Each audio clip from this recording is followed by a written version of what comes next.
সারা দরম গুলি করছে। একটা করছে সিনার মাঝখানে, একটা করছে এখানে। ওনাকে 3-4টা লাথি মারছিল। যিনি গুলি করছে তাকে চিনি এবং দেখেছি চিনি। ওনার নাম হয়েছে লিয়াকত আলী। প্রিয় দর্শক, কী নিয়ে কথা বলা যায় আজকে? দেশের এই মুহূর্তে গুরুত্বপূর্ণ ইস্যু কি আছে? ওই যে টেকনাফে একজন অবসরপ্রাপ্ত মেজর জনাব সিনহা মোহাম্মদ রাশেদ খান খুন হয়েছেন, সেটা নিয়ে কথা বলা যায় না? একজন মাত্র মেজর, একজন মেজরকে নিয়ে কথা বলার কি আছে? 57 অফিসার খুন হয়েছে, তাতেই বা আমাদের কি হয়েছে? আবরারকে পিটিয়ে অমিত শাহরা খুন করেছেন, তাতেই কি বিচার হয়েছে? বিচার চলছে বলবেন তো? কিসের বিচার? বইয়ের থেকে তাদেরকে বহিষ্কার করা হয়েছে, জেলখানায় বসে আবার পরীক্ষাও দিচ্ছেন। বহিষ্কার হলে কি পরীক্ষা দেওয়া যায়?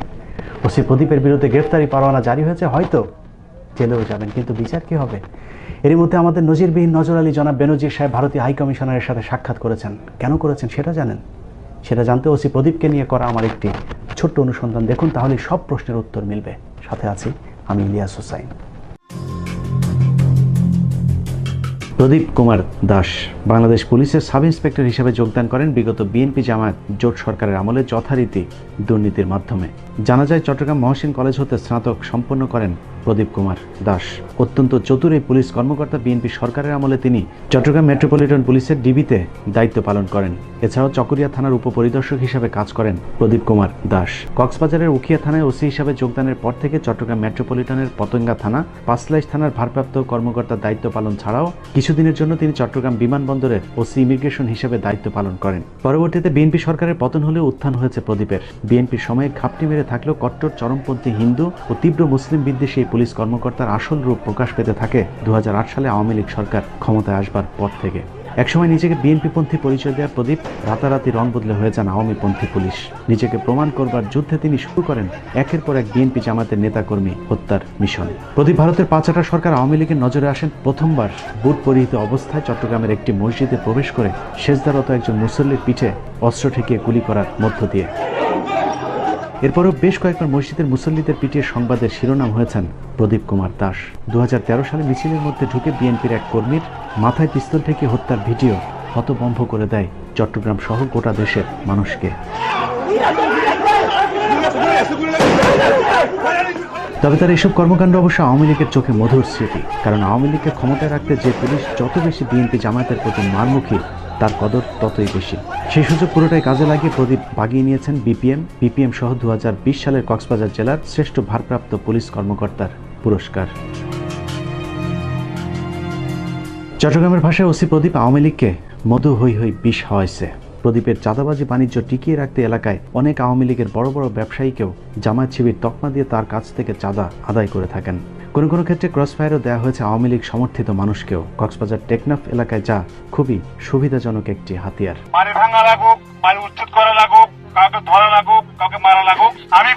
এই একই হাতিয়ার ব্যবহার করে একটি আইন শৃঙ্খলা বাহিনী যুবলীগ নেতা একরামকে নৃশংসভাবে হত্যা করে।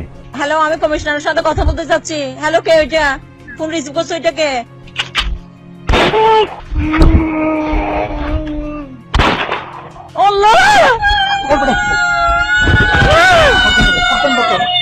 এভাবেই একের পর এক অপরাধ জগতের সাথে নিজেকে জড়িয়ে পুরো টেকনাফকে একটি মৃত্যুপুরী হিসাবে গড়ে তোলেন প্রদীপ কুমার দাস। প্রদীপের মাদক ব্যবসায় যে যখন বাধা দিয়েছে তাকেই তখন মাদক ও অস্ত্র মামলায় ফাঁসি দিয়ে ক্রসফায়ার দেওয়া হয়েছে। কখনো বাংলাদেশের নাগরিকের রোহিঙ্গা ডাকাত বলে চালিয়ে দেওয়ার ঘটনাও ঘটেছে টেকনাফে, যে কারণে প্রদীপের বিরুদ্ধে কথা বলা এখন এলাকায় সবচাইতে বিপজ্জনক একটি বিষয় হয়ে দাঁড়িয়েছে। আমরা মাইকের মধ্যে বলতে পারতেছি না, কারণ মাইকের মধ্যে অনেকে আমার কথাগুলো রেকর্ড করবে। এ কারণে কি বিচার হবে ওটা সময়কালে দেখা যাবে।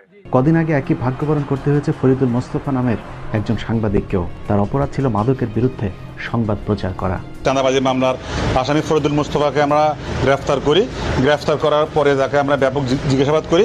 এক পর্যায়ে সে আমাদের কাছে স্বীকার করে যে তার বাড়িতে অস্ত্র, ইয়াবা এবং মদ রয়েছে। এসব গদবাধা মুখস্থ কিছু বক্তব্য দিয়ে টেকনাফবাসীকে দীর্ঘদিন ধরে জিম্মি করে রেখেছেন ওসি প্রদীপ কুমার দাস। 15 মিনিটসের অনুসন্ধানে উল্লেখযোগ্য কয়েকটি ঘটনার মধ্যে রিলার জনৈক সুদূরের ছেলে শাহিনকে পবিত্র জুমার নামাজে সেজদায় থাকা অবস্থায় তুলে নিয়ে নির্মমভাবে হত্যা করা।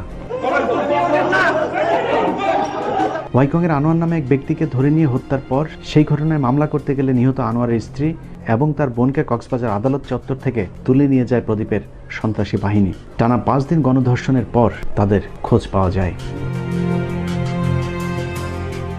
দুবাই ফেরত এক যুবক ওসির বিরুদ্ধে ফেসবুকে স্ট্যাটাস দেওয়ায় তাকে ধরে নিয়ে 22 লাখ টাকা চাঁদা দাবি করা হয়, কিন্তু পরিবারটি টাকা দিতে না পারায় সেদিন রাতেই সেই যুবককে খুন করে প্রদীপ।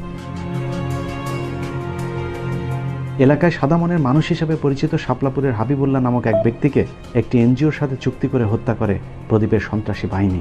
অথচ নিহত হাবিব বৃক্ষপ্রেমিক হিসেবে চ্যানেল আই পুরস্কার প্রাপ্ত একজন মানুষ। এই হত্যাকাণ্ডে প্রদীপ সৈয়দ হোসেন নামে এমন একজনকে আসামি করেন যিনি ওই ঘটনার 6 মাস আগে থেকেই জেলখানায় বন্দী ছিলেন। ওয়াইকং ইউনিয়নের একাধিকবার নির্বাচিত ইউপি চেয়ারম্যান মরহুম মুস্তাক আহমেদ চৌধুরীর পরিবারটি সর্বদাই মাদকের বিরুদ্ধে সোচ্চার, যে কারণে গভীর রাতে বাড়িটিতে হামলা করে 30-40 লাখ টাকার স্বর্ণ অলংকার লুট করা হয়। সেই রাতে পরিবারের একমাত্র সন্তান জুনায়েদকেও তুলে নিয়ে যাওয়া হয়। পরবর্তীতে উপজেলা আওয়ামী লীগের সভাপতি জাফর আলম বহু চেষ্টার পর জুনায়েদকে বাঁচালেও লুটকৃত স্বর্ণ অলংকার উদ্ধার করতে পারেনি।